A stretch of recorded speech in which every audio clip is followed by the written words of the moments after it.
오늘 구원의 서정 견인 두 번째 시간을 맞이했습니다. 지난주에 이 견인에 대해서 설명을 드리면서 견인은 두 가지 관점이 있다 이렇게 말씀을 드렸어요. 보십시오. 견인의 뜻은 인내, 끈기, 참을성, 불굴의 의지 이런 뜻이 있는데 이 단어는 하나님 편에서 견인을 말씀하실 때 우리 편에서 견인에 대해서 이야기할 때 두 가지 관점이 있습니다. 첫 번째, 하나님의 관점에서 견인을 얘기할 때에는 이렇게 되어 있습니다. 이끌 견, 당길 인. 하나님이 우리를 딱 잡아서 이끌어 가시고 당기신다 라는 의미가 있고요. 우리 편에서 볼 때 이게 무엇입니까? 굳을 견, 참을 인. 굳게 참고 견디게 하신다. 이런 의미가 있어요.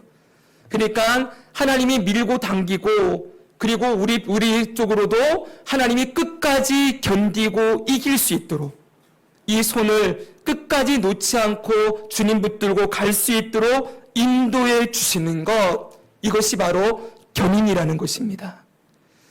저는 이 견인의 교리를 여러분들과 함께 나눌 수 있는 게 너무너무 기뻐요. 사실은 이 땅에 여러 교단들이 있지만 이 견인에 대해서 굉장히 강조하는 교단은 그렇게 많지는 않아요.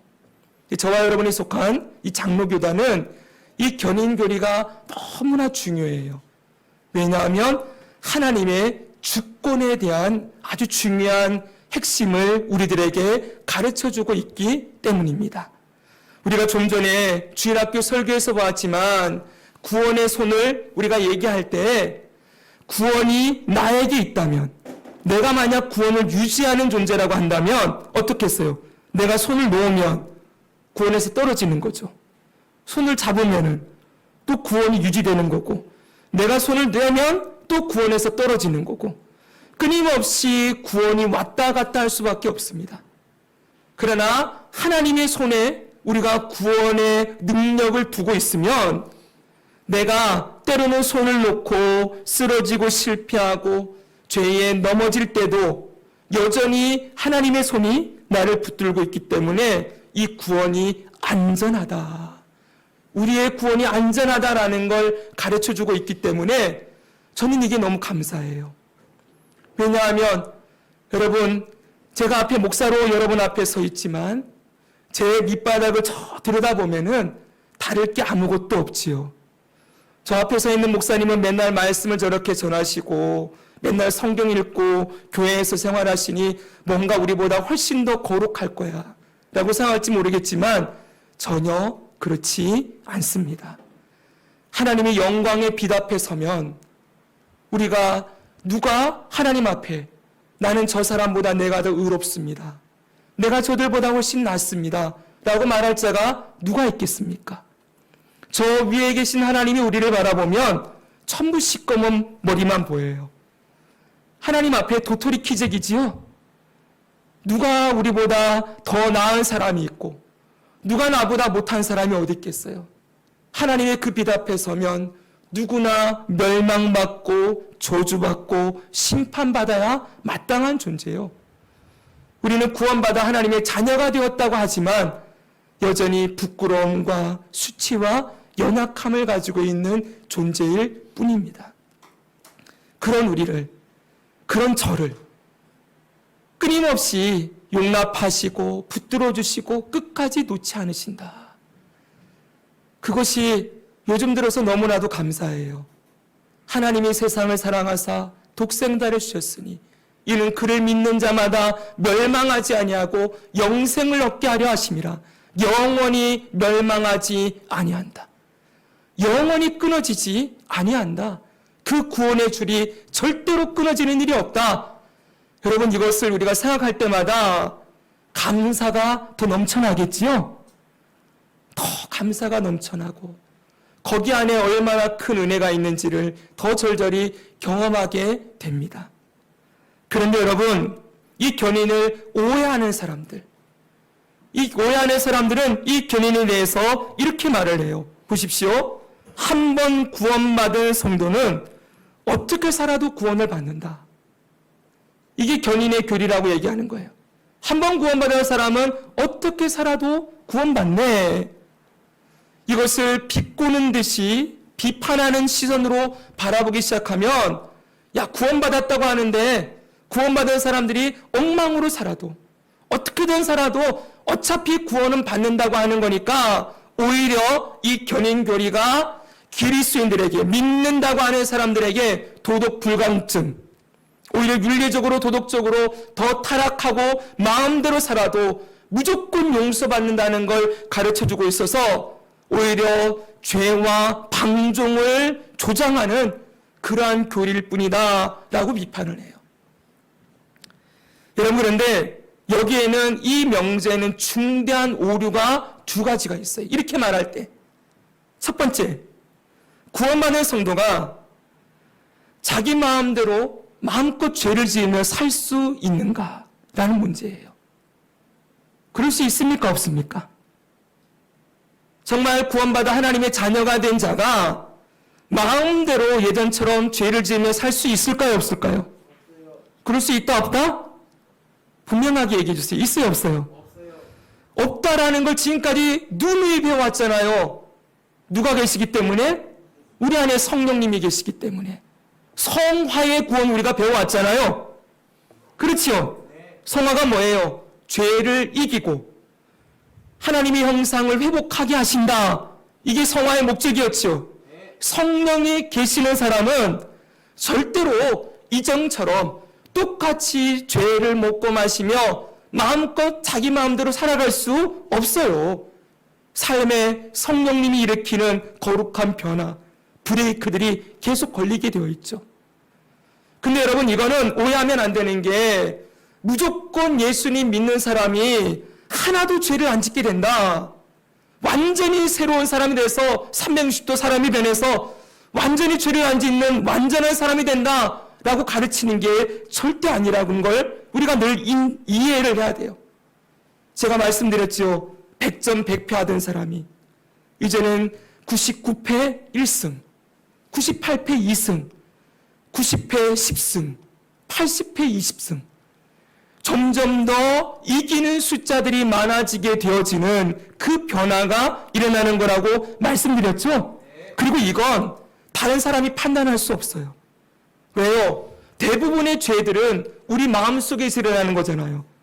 음란한 생각, 악한 생각, 미워하는 생각. 이미 성경은 사람이 여자를 보고 음욕을 품는 자는 이미 간음했다, 형제를 미워하는 자는 이미 살인했다. 우리 마음속의 생각 속에 끊임없이 이 죄의 소욕들이 올라오는데, 이전에는 거기에 맨날 사로잡혀서 그 죄의 지배를 당하고 그 죄의 노예가 되어서 마음껏 내 머릿속에 들어온 죄와 이 마음속에 생기는 죄악의 끈을 따라 살아갔지만, 이제는 우리 안에 계신 성령님이 끊어준다는 거예요. 그렇기 때문에 이 성화의 변화는 다른 사람이 판단할 수 없어요. 저 사람은 저 말하는 거 보니까 이전과 좀 달라졌으니 좀 깨끗하게 됐나 보네, 변했네. 여러분, 그렇게 겉모양만 보고 말할 수 없다는 거예요. 철저하게 구원은 개인적이에요. 우리 안에 정말 그런 변화가 일어나고 있는지 나는 알아요. 근데 그게 전혀 느껴지지 않는다.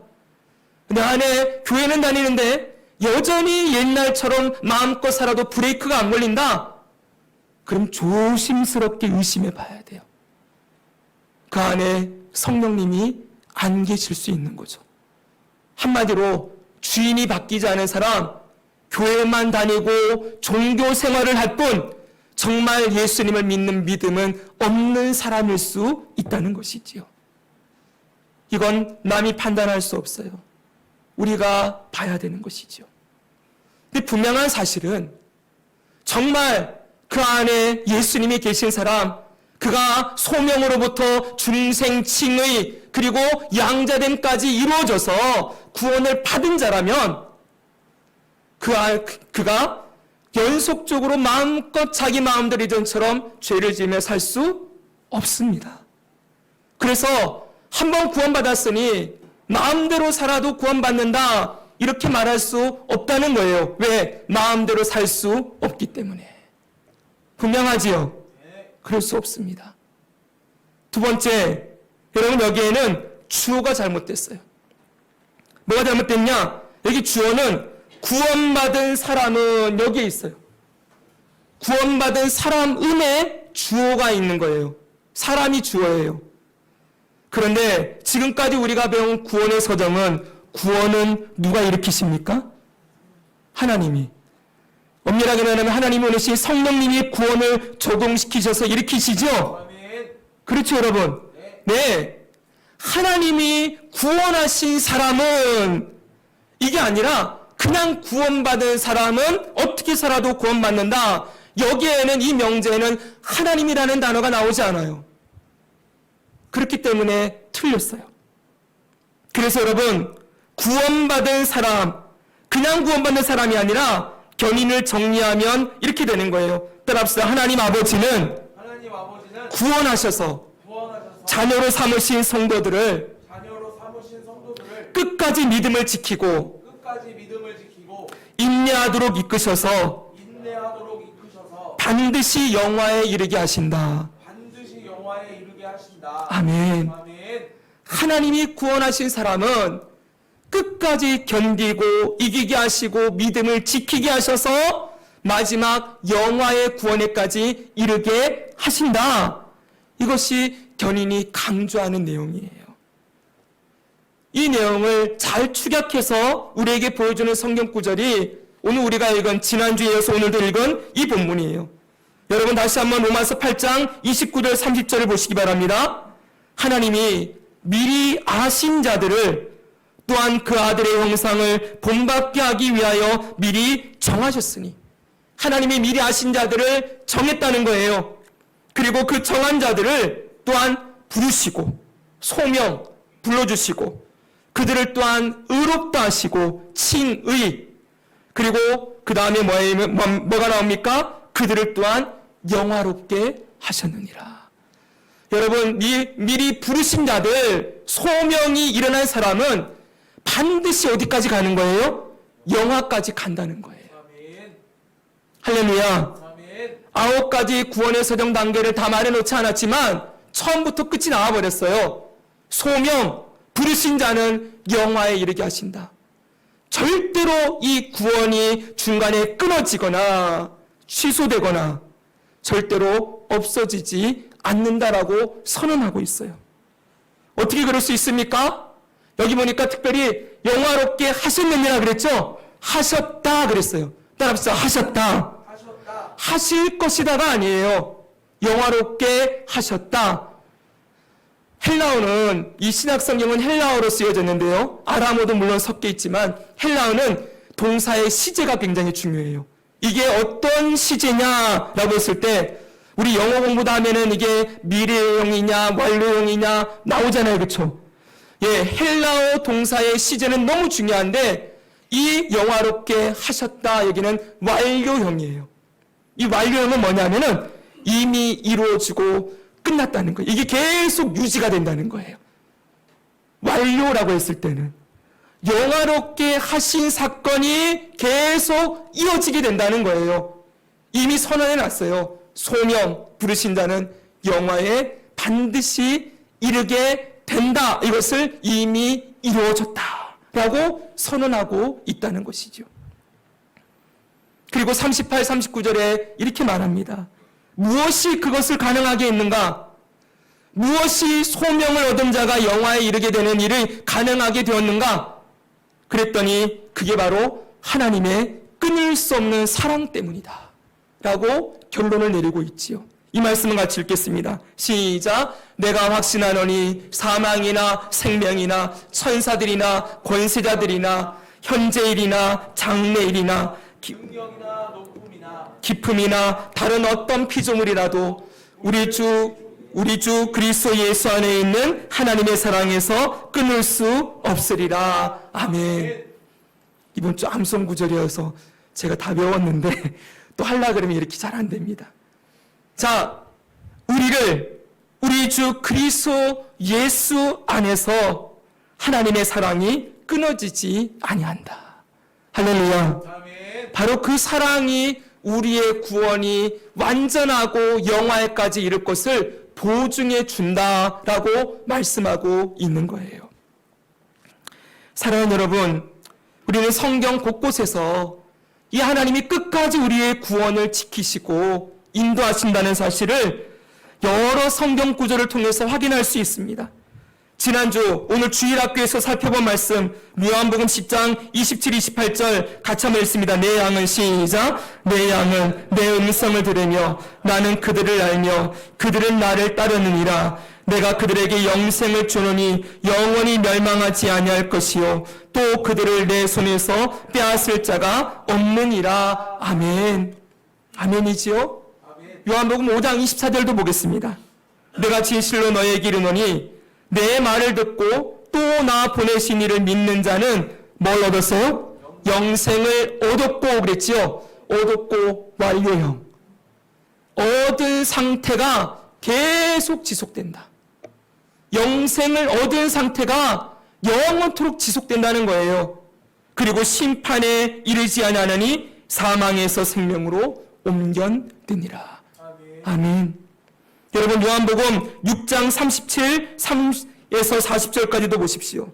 아버지께서 내게 주시는 자는 다 내게로 올 것이요 내게 오는 자는 내가 결코 내쫓지 아니하리라. 하나님 아버지가 주신 사람들 그들을 절대로 내쫓지 않고 그들은 다 내게 오게 될 것이다. 하나님이 정하신 사람들은 반드시 예수님께로 나오게 된다. 그리고 그 다음 보십시오. 나를 보내신 이의 뜻을 행하려 함이니라 하고 나를 보내신 이의 뜻은 그 다음부터 같이 있습니다. 시작. 내게 주신 자 중에 내가 하나도 잃어버리지 아니하고 마지막 날에 다시 살리는 이것이니라. 아멘. 보십시오. 하나님 아버지의 뜻을 행하러 예수님이 오셨는데 그 아버지의 뜻이 뭐냐 그랬더니 예수님에게 주신 자 중에 하나도 잃어버리지 않는 것. 그게 하나님의 뜻이래요. 그 뜻을 예수님을 통하여서 이루셨대요. 그리고 예수님 말씀하십니다. 내가 하나도 잃어버리지 않고 마지막 날에 다시 살리리라. 할렐루야. 아멘. 마지막 날 예수님이 다시 이 땅에 오시는 날 우리의 이 몸이 잠자던 육체가 부활하여 영혼과 결합하여 영원히 신령한 몸으로 살게 되는 영화에 대해서 이제 설교할 겁니다. 영화의 구원에 반드시 이르게 한다. 절대로 잃어버리지 않는다고 약속하고 있습니다. 아멘. 사랑하는 여러분, 이것이 우리의 믿음의 근거예요. 제가 견인의 교리를 얘기했지만 그 교리들이 전부 어디서 나왔어요? 성경에서 나온 거예요. 아멘. 이 말씀들을 보니까 견인이 나온다는 거예요. 하나님은 절대로 택하신 자들, 구원하신 자들을 놓지 않으시고 끝까지 견디고 인내하게 하셔서 마침내 영화에 이르게 하신다. 아멘. 이 말씀들이 우리들에게 보증이 되어주고 있어요. 그런데 여러분, 지금은 우리가 신약 성경의 말씀만 보았지요. 구약 성경에는 하나님의 견인에 대한 그런 내용들이 나올까요? 구약 성경은 어떠십니까? 그런 내용들이 나올까요? 사실은 여러분, 구약 성경 전체도 하나님의 견인의 역사를 보여주는 말씀이에요. 잘 들어보세요. 구약 성경은 이스라엘 백성들을 딱 샘플로 딱 뽑아내서 하나님이 이들을 어떻게 견인해 가시는가라는 걸 보여주는 역사를 기록해 놓은 거예요.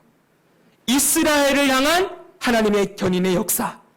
신약 성경은 개개인 믿는 자들 한 사람 한 사람을 견인해 가시는 하나님의 역사를 보여주는 거라면 구약 성경은 이스라엘 전체를 끌어가는 견인의 역사를 보여주고 있다는 것이죠.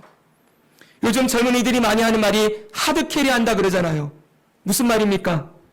멱살 잡고 끌고 간다는 거지요. 사실 구약 성경 보면 이스라엘 백성들을 하나님이 그렇게 끌고 가지 않습니까? 한번 볼까요, 여러분? 제가 쭉 정리를 해봤어요. 하나님께서 당신의 민족을 이루시기 위해 아브라함을 우상이 가득한 땅으로부터 불러냈어요. 끌어냈어요. 맞지요?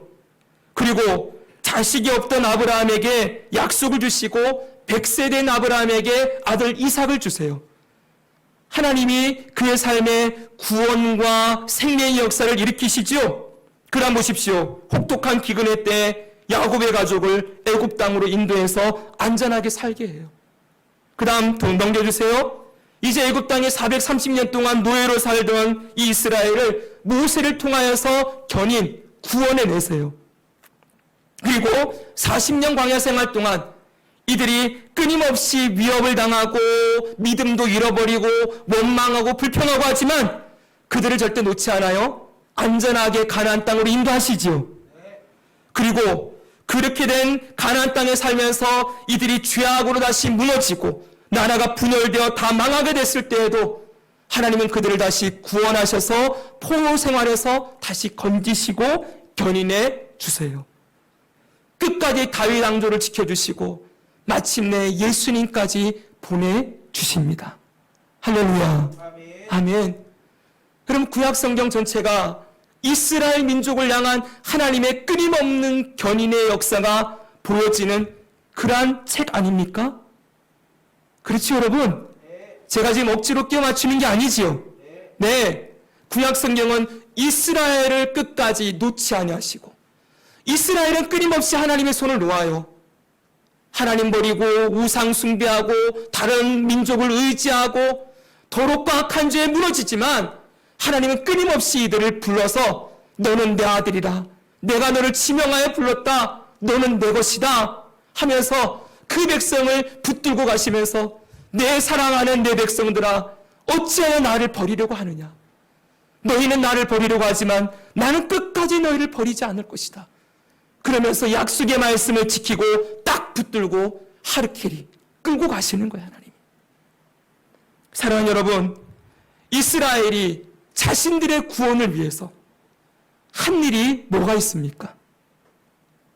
이스라엘이 자신들의 구원을 지키기 위해서 한 일이 뭐가 있어요? 뭐가 있습니까? 없지요. 아무것도 없어요.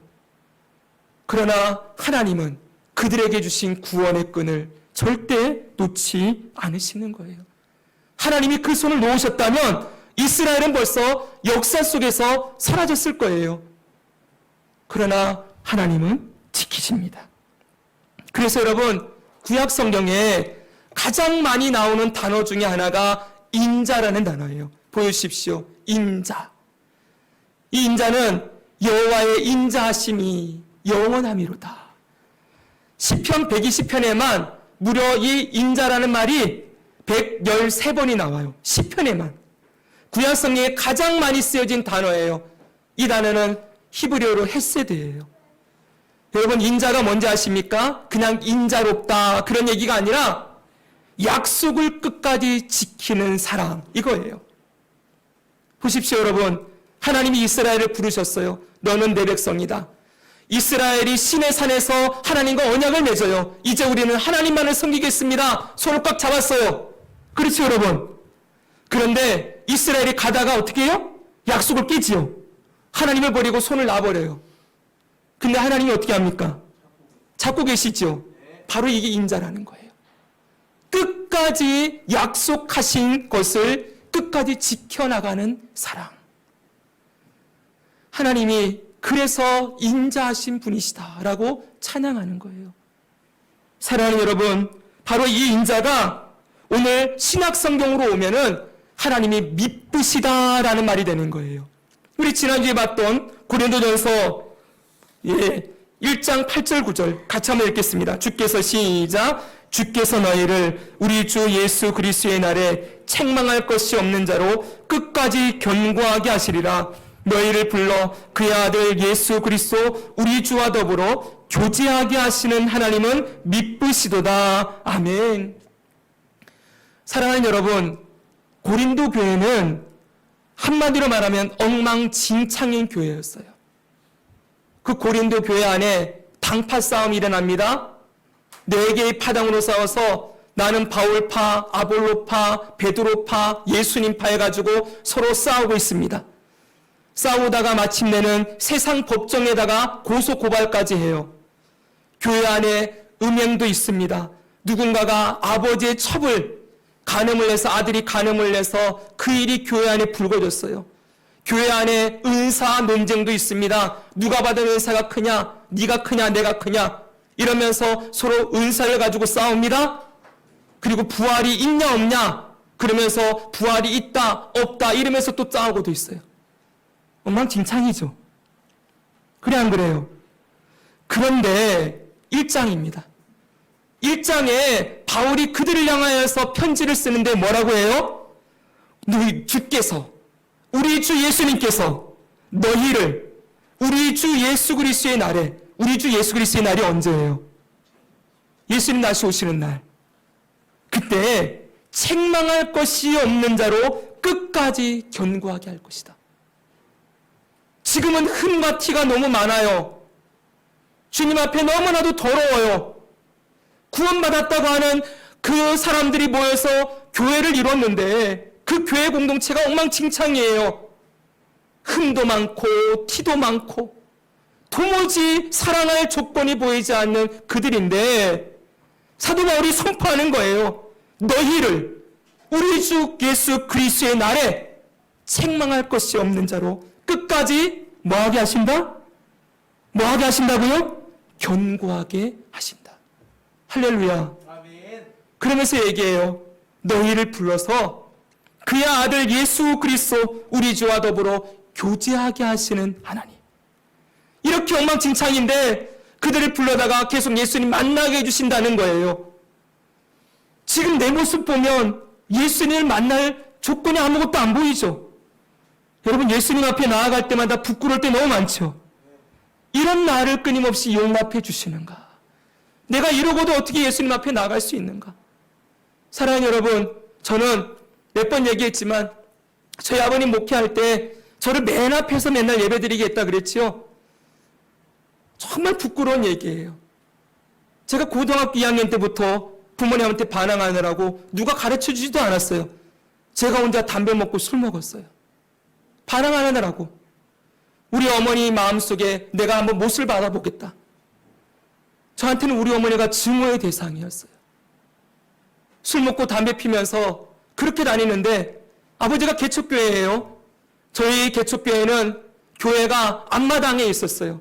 의정부 호원동이라는 그 시골에 이 집이 있으면은 마당이 이렇게 있는데 그 마당에다가 조립식 건물을 30평짜리 지어놓고 교회 저희 집 마당이 교회가 됐어요. 이 앞문을 이렇게 열고 들어오면 저희 집 마루로 연결이 됐어요. 그런 집에서 개척교회를 하는데 목사님 아들이니까 저희 집에 3명이 있거든요. 저랑 제 밑에 남동생, 막내, 여동생 쭈루룩 앞에 앉혀놓고 예배드려요. 저희가 조금 지나가니까 주일학교 교사도 했어요. 찬양대도 해요. 나중에 찬양인도도 해요. 사랑하는 여러분, 제가 앞에 나올 때마다 죽을 것 같았어요. 왜요? 죄를 지을 땐 좋지요. 힘드니까 술 먹고 담배 피지요. 근데 주일날 주님 앞에 나오려면 치면은 너무너무 괴로운 거예요. 주님, 죄송합니다. 제가 또 그랬습니다. 근데 여러분, 아무리 해도 끊어지지 않아요. 제가 담배 끊어보려고 수없이 많은 일을 했어요. 언젠가도 말씀드렸지만 들으신 분들이 있을 거예요. 제가 화형식도 해보고요. 담배 피우다가 오늘 너랑 빠이빠이다 그러면서 그걸 쌓아놓고서는 불을 태워서 화형시키는 거예요. 그래도 안 돼요. 제가 물에다가 수정도 시켰어요. 몇 대 피우고서는 그리고 물에다가 풀어가지고 너는 이제 나랑 빠이빠이다. 안 끊어져요. 여러분 주님께서 끊어주게 하셔야 끊는 건데 그런 이중적인 모습으로 나와 있으면서 그 주님 앞에 설 때마다 너무너무 부끄러운 거예요. 근데 여러분 제가 그 시대를 생각해 보면 제가 제일 좋아하는 찬양이 뭔지 아십니까? 나의 등 뒤에서 나를 도우시는 주 이거예요. 일어나 걸어라. 그 찬양 2절에 보면은 때때로 뒤돌아보면 여전히 계신 주 이거예요. 제가 막 엉망으로 살고 있는데 뒤를 딱 돌아보면 여전히 예수님의 손이 내 등을 대고 있는 거예요. 야 태환아 내가 너 안다. 너 힘들지? 내가 네 마음 안다. 그러시면서 제 등에 손을 대고 있는데 그 그분이 저를 계속 밀어주고 있는 거예요. 이 손이 끊어지지 않는다는 걸 알게 된 순간 그 사랑 앞에 제가 무너졌어요. 제가 신학교 1학년, 2학년 때도 그러고 다녔어요. 사람들이 손가락질했어요. 야, 너 같은 놈이 어떻게 신학교 와 있냐. 저랑 같이 몰려다녀서 뒤에서 놀고 다니던 친구들이 있었어요. 신학교는 왔는데 제각각이에요. 끌려서 온 친구, 갈 데가 없어서 온 친구, 부모님이 밀어서 온 친구. 근데 전혀 신학에 관심이 없고 그냥 어쩔 수 없이 다니는 친구들 같이 올라다니면서 그렇게 다니는데, 여러분 그때도 뒤돌아보면 여전히 제 등 뒤에 주님의 손이 있었어요. 사랑하는 여러분, 자랑하는 것이 아닙니다. 죄를 자랑하는 것이 아니라 그런 나를 여기까지 하드캐리해서 끌어오신 분이 우리 주 예수님이시다. 아멘. 저는 예수님밖에 자랑할 게 없어요. 오늘 이 자리에 서 있는 것도 예수님의 은혜요. 제 일주일의 삶을 돌아보면 여러분보다 뭐가 더 나았겠습니까? 사랑하는 여러분, 육신의 종욕, 소욕 끊임없이 싸우며 무너지고 쓰러지지만 그래도 이 자리에 서서 여러분 함께 말씀을 나눌 수 있는 것, 아직도 이 말씀을 설교를 통해 여러분에게 나눌 수 있는 것이 정말 주님의 은혜예요. 나는 아무것도 아닙니다. 오로지 주님입니다. 사랑하는 여러분, 우리를 더불어 우리를 불러다가 연약하고 쓰러지고 쉽게 무너진 우리를 우리 주 예수 그리스도와 교제하게 하시는 하나님, 그 하나님이 미쁘시다. 하나님이 신실하시다. 하나님이 인자하시다. 헤세드하시다. 여러분, 그걸 찬양하는 거예요. 사도 바울이 그래서 찬양하는 거예요. 자기가 길로는 자기가 세운 개척교회의 성도들이에요. 고린도 교회는 사도 바울이 개척에 세워놨어요. 개척에 세워놓고 떠났는데 교회가 엉망이래요.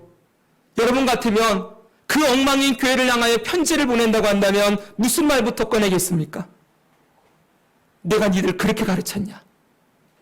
내가 있을 때 너희들 그렇게 가르쳤냐? 내가 가르쳐준 거 다 잊어버리고 너희들 지금 뭐 하는 거냐? 당파 싸움하고 음행하고 고소고발하고 의사 가지고 싸우고 있고 너희들 주님께서 너희들 얼마나 책망하실지 아느냐? 불효령을 내릴 것 같은데 사도 바울은 고린도 교회 성도들을 보고 있는 게 아니라 그들을 끝까지 불러서 예수 그리스도와 교제하고 하시는 하나님을 바라보니까 찬송이 터져 나오는 거예요. 너희를 불러 그런 이 말도 안 되는 고린도 성도들을 불러다가 예수님과 끝까지 교제하게 하시는 하나님을 생각하니까 하나님 앞에 찬양할 수밖에 없지요. 오늘 우리도 그렇지 않습니까? 여러분 그렇지 않습니까? 아멘. 우리 같은 사람이, 나 같은 죄인이 오늘도 하나님 앞에 나와서 예배할 수 있다는 사실이 얼마나 큰 은혜입니까? 아멘. 우리가 그래도 고개를 들고 사람들은 몰라요. 겉모습만 보지요. 근데 우리 속을 보면 하나님 앞에 고개 들고 있을 수 있는 사람이 누가 있겠어요? 나 일주일 동안 하나님 뜻대로 살았어요. 나 하나님 앞을 한 번도 배반한 적이 없어요. 오직 전심으로 하나님만을 섬겼어요. 이렇게 말할 수 있는 사람이 여기 있습니까? 고개 들고 뻣뻣하게 나의 의를 자랑하면서 하나님 나 이만큼 하면 됐지요라고 하면서 찬양하며 예배할 수 있는 사람이 누가 있겠어요? 하나님의 그 위엄 앞에, 하나님의 그 존존 앞에 나서면은 땅바닥으로 꺼져 들어가야 되죠. 고개를 들 수가 없지요. 머리를 쳐박고 하나님 앞에 서서 벌벌 떨면서 하나님, 그 하나님의 위엄과 하나님의 영광 앞에 저는 결코 설 수 없는 죄인입니다. 벌벌 떨며 엎드려 있어야 되는데 우리가 오늘 이렇게 멀쩡한 얼굴로 주님을 찬양하고 예배할 수 있는 것 누구 때문이에요? 하나님의 끊을 수 없는 사랑, 그 사랑이 예수 그리스도를 통하여 우리에게 부어졌고 그 예수님이 보내신 성령님이 우리 안에 역사하셔서 오늘 우리를 예수님과 교제하게 하시고 하나님의 은혜의 보좌 앞으로 나아갈 수 있도록 은혜를 주셨습니다. 아멘. 여러분 이 은혜가 너무 감사하지요. 아멘. 이 은혜가 너무 감사한 사람이 어떻게 나는 한 번 구원받았으니 마음대로 살아도 어차피 구원받아. 그렇게 구원받았다고 자랑하면서 마음껏 죄를 짓고 살 수가 있겠어요? 물론 쓰러질 겁니다. 하루에 한 번, 몇 번 결심을 해도 넘어져요. 우리는 베드로처럼 나는 주를 위해 죽겠습니다 라고 호기롭게 외치지만 정작 위험이 다가오면은 나는 예수님 몰라요. 맹세하며 예수님을 저주하며 나는 모른다고 하는 자리에 저와 여러분도 얼마든지 들어갈 수 있어요. 우리가 우리 자신을 어떻게 믿을 수가 있겠습니까? 만약 구원이 우리에게 손이 달려 있다면, 구원이 내 믿음에 따라 유지되고 있다면 우리는 정작 구원을 잃어버리고 멸망당해 마땅할 거예요. 그러나 그런 우리를 주님은 아세요. 하나님은 우리가 어떤 존재인지를 너무 잘 아시는 거예요. 얘를 구원해 놔도 얘가 분명히 죄에 넘어질 거야. 내가 하나님의 자식으로 이 더럽고 추한 데서 건져가지고 죄를 씻어주고 하나님의 아들로 양자로 들여놨어도 얘는 좀 있으면 또 도망갈 애야. 얘는 우리 집에다가 내가 양자로 깨끗하게 씻겨놓고 옷을 깨끗한 옷 입혀놓고 칭의, 의롭게 만들어 놓아도 조금 있으면 또 나가가지고는 더러운 데 돌아다니면서 온통 시꺼먼 죄를 뒤집어 쓰고 돌아올 애야. 하나님이 그거 아신다는 거예요. 그런 우리를 아시기 때문에 뭘 하시는 거예요? 끝까지 끊을 수 없는 사랑으로 성령 하나님을 보내주셔서 한순간도 우리를 떠나지 아니하시고, 때로는 우리가 기도하지 못할 때 우리를 위하여 성령님이 우리 안에서 탄식하며 기도하신대요. 여러분이 기도 못해도 여러분 안에 계신 성령님이 기도해 주신다고요. 여러분 놀라운 일 아닙니까? 내가 주님을 찾지 않아도 내 안에 계신 성령님이 대신 주님을 찾아주신대요. 그래서 우리 모두를 끝까지 그 예수님과 교제하는 삶으로 인도해 주신다. 여러분, 하나님이 얼마나 놀라우신 분이십니까? 저는 요즘 예수님에 대해서 한동안은 너무 감사했어요. 묵상이 됐어요. 근데 요즘은 하나님이 너무나도 감사해요. 하나님이 아버지가 되신다. 하나님이 그냥 아버지가 아니라 인자하신 분이시다. 절대로 약속을 취소하지 않는다. 내가 너 구원할게. 내가 너 자녀야. 너는 내 거야. 내가 너 사랑할 거야. 끝까지 놓지 않을 거야. 이 약속이 내가 어떻게 하느냐에 따라서 취소되고 유지되고가 아니라 그 약속을 내가 어떻게 하든 지키신대요. 여러분, 이것보다 귀한 은혜가 어디 있습니까? 사랑하는 여러분, 우리 하나님께 감사합시다. 아멘. 그분이 우리의 인자로우신 아버지가 주시다는 것. 그것뿐만이 아니라 선하시대요. 그 다음도 보여주세요. 하나님은 선하시다. 히브리어 토브예요. 이 선하시다라는 말도 구약 성경이 얼마나 많이 나오는지 몰라요. 선하다는 게 그냥 착하다가 아니에요. 하나님은 완전하시다예요. 실수가 없으시다. 완전한 길로 우리를 인도하시는 분이시다. 여러분, 어떨 때는 멱살 잡아서 끊임없이 이리저리 헤매이고 넘어지고 뒤돌아가고 할 때 하나님이 꽉 잡아가지고 끝까지 완전한 길, 의의 길로 인도하신다. 그게 하나님의 선하심이에요. 이 하나님의 선하심과 인자하심이 영원하시다. 사랑하는 여러분, 오늘 이 구약의 이스라엘 백성의 모습은 우리의 모습을 보여주는 샘플이에요. 이 구약의 백성들이 우리의 모습과 별반 다르지 않지요? 그렇죠, 여러분? 그런데 그 구약 백성을 어떻게 하나님이 이끌어 가시는가, 견인해 가시는 것을 보니 우리도 그렇게 주님이 인도해 가실 거라는 걸 믿을 수 있는 것입니다. 사랑하는 여러분, 바로 이것이 우리의 견인의 근거예요. 오늘 견인의 근거를 여러분과 나누고 있어요. 견인의 근거. 첫 번째가 뭔지 아세요? 바로 하나님의 신실하심이라는 거예요. 견인의 근거가 나에게 있지 않습니다. 누구에게 있습니까? 하나님에게 있습니다. 또 하나 있어요. 견인의 근거. 바로 예수님의 중보 사역 때문이에요. 말씀 봅시다, 여러분. 히브리서 7장 23절에서 25절입니다. 같이 한번 읽겠습니다. 시작. 제사장 된 그들의 수요가 많은 것은 죽음으로 말미암아 항상 잊지 못함이로되 예수는 영원히 계심으로 그 제사장 직분도 갈리지 아니하느니라. 그러므로 자기를 힘입어 하나님께 나아가는 자들을 온전히 구원하실 수 있으니 이는 그가 항상 살아계셔서 그들을 위하여 간구하심이라. 아멘. 우리 예수님은 영원한 제사장이래요. 하나님 보좌 우편에 서서 제사장 직분이 뭐 하는 겁니까? 죄인과 하나님을 연결시켜주는 다리가 되는 거죠? 그렇죠, 여러분? 네. 그렇게 계시는 제사장이 영원히 있대요. 영원히 계시는데 그분이 뭐 하냐? 자기를 힘입어 하나님께 나아가는 자들, 예수님의 이름을 힘입어 나아가는 자들을 온전히 구원하실 수 있나니. 따라합시다. 온전히 구원하신다. 온전히는 실패함이 없이예요. 다 구원 안 되는 거예요. 여기도 구원이 나오죠. 여기도 구원이 나오죠. 우리가 구원을 죽어서 천국 가는 거로만 생각하면 이 구원은 해석이 안 돼요. 여기의 구원은 뭐예요? 견인이에요. 끝까지 잡아다가 하나님 앞으로 인도하시는 일을 하신다는 거예요. 영화도 얘기하고 있어요. 마지막까지 구원하실 수 있으니. 왜 그래요? 이는 그가 항상 살아계셔서 그들을 위하여 간구하심이라.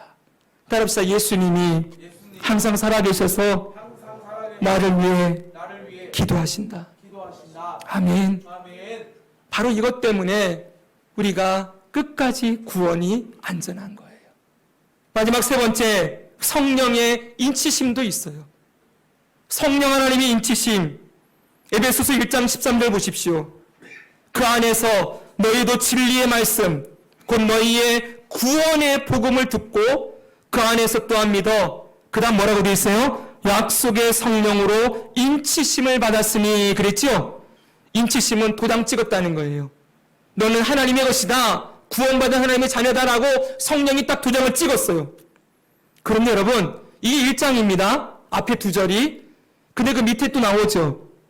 그 밑에는 4장이에요. 4장에 보니까 그런즉 연결된 말씀입니다. 거짓을 버리고 그 이웃과 더불어 참된 것을 말하라.